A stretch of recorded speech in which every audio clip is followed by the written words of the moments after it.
Hello అండి, welcome back to Raju multi vlogs. ఎలా ఉన్నారు? నేనైతే చాలా బాగున్నానండి. ఈరోజు మన వీడియో వచ్చేసి మా మావయ్య గారిది 81వ పుట్టినరోజు అనమాట. ఈ బర్త్డే మొన్న జూన్ 21ని సెలబ్రేట్ చేసుకున్నాము. నేను చాలా బిజీగా ఉండడం వల్ల వీడియో అనేది లేట్గా పోస్ట్ చేస్తున్నాను. ప్లీజ్ ఏమనుకోవద్దు. బర్త్డేనే కదా, ఇందులో ఏమంత స్పెషల్ అంటారా? స్పెషలేనండి, చాలా చాలా స్పెషల్. 81వ పుట్టినరోజు అనమాట. ఇలాగే మరిన్ని పుట్టినరోజులు సెలబ్రేట్ చేసుకుని మామయ్య గారు ఆయుర ఆరోగ్యాలతో ఉండాలని ఆ దేవుణ్ణి కోరుకుంటున్నాను. బర్త్డేనే కదా, ఇందులో అంత స్పెషల్ ఏముంది అంటారా? స్పెషలేనండి. ఇంట్లో ఉన్న పెద్దవాళ్ళ బర్త్డే అంటే పిల్లలందరికీ సరదా కదండి. జనరల్గా పెద్దవాళ్ళ బర్త్డే అంటే కేక్ కట్ చేసి ఎవరు సెలబ్రేట్ చేయరు.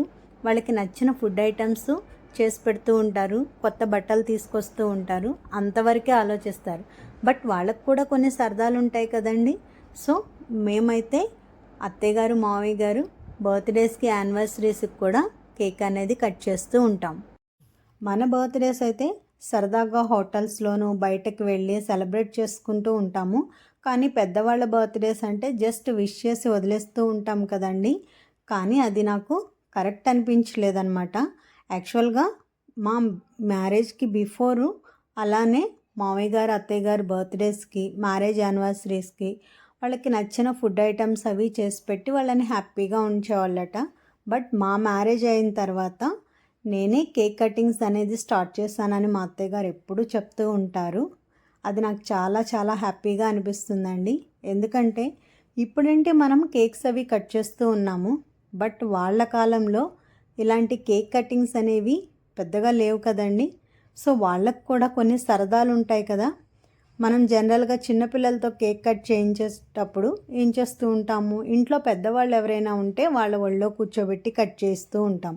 పిల్లల చేత కేక్ కట్ చేయిస్తేనే ఎంతో మురిసిపోయే పెద్దవాళ్ళు మరి వాళ్ళ బర్త్డేకి కేక్ కట్ చేయాలి అంటే ఇంకెంత ఆనందపడతారు ఆలోచించండి. సో అందుకే నేను వాళ్ళకు కూడా కేక్ అనేది తెప్పించి కట్ చేయించి వాళ్ళ హ్యాపీనెస్ని డబల్ చేయాలి అనుకున్నాను. అందుకే మా మ్యారేజ్ అయిన తర్వాత నుంచి అత్తయ్య గారు మామయ్య గారు బర్త్డేస్ యానివర్సరీస్ కూడా సెలబ్రేట్ చేయడం స్టార్ట్ చేశాను. ఎలా ఉందండి ఐడియా? బాగుందా? మా మదర్ ఇప్పుడు ఒక మాట చెప్తూ ఉంటారండి. పెద్దవాళ్ళు 60-70 వచ్చిన తర్వాత అగైన్ మళ్ళీ వాళ్ళు పిల్లల్లాగా మారిపోతారు, వాళ్ళకి కొన్ని సరదాలు ఉంటూ ఉంటాయి అని చెప్పేసి.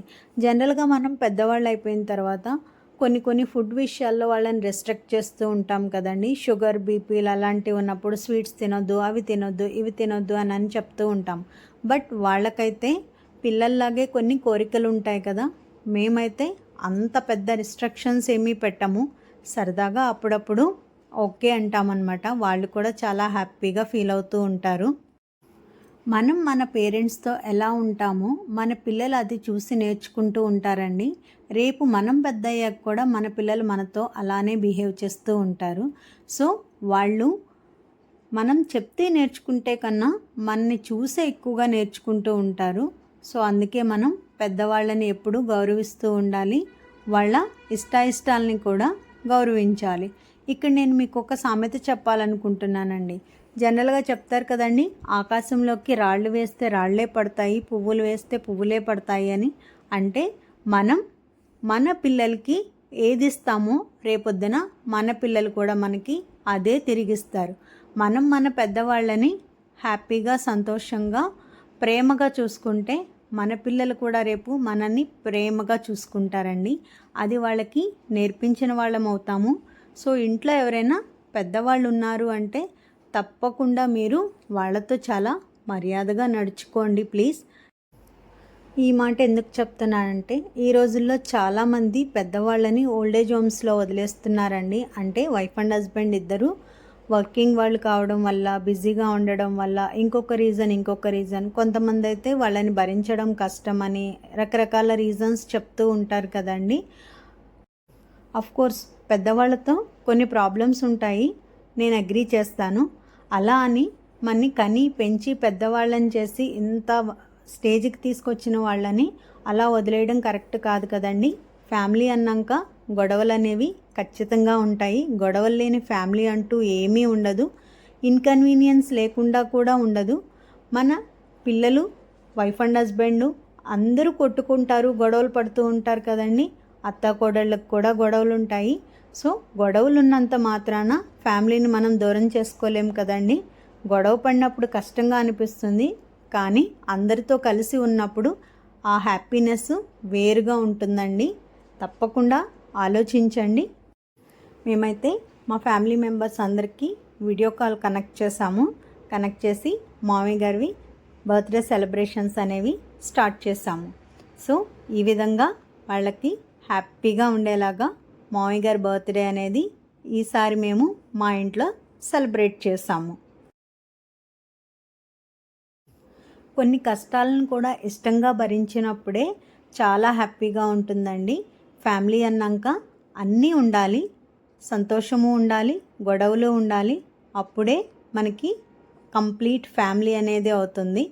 సో చూసారు కదండి మా మామయ్య గారి బర్త్డే సెలబ్రేషన్స్. బోర్ కొట్టించానా? నా ఒపీనియన్ అనేది నేను చెప్పానండి. తప్ప రైటా అనేది మీరే ఆలోచించండి. ఎవరిని ఉద్దేశించి చెప్పలేదండి, నాకు అనిపించిందే నేను చెప్పాను. సో చూసారు కదండి వీడియో. నచ్చిందా మీకు? నచ్చితే ఇంకెందుకు ఆలస్యం, ఒక లైక్ చేయండి, ఛానల్ని సబ్స్క్రైబ్ చేసి సపోర్ట్ చేయండి. ఇలాంటి మరిన్ని వీడియోస్ కోసం రాజీ మల్టీ వ్లాగ్స్ని ఫాలో అవుతూనే ఉండండి.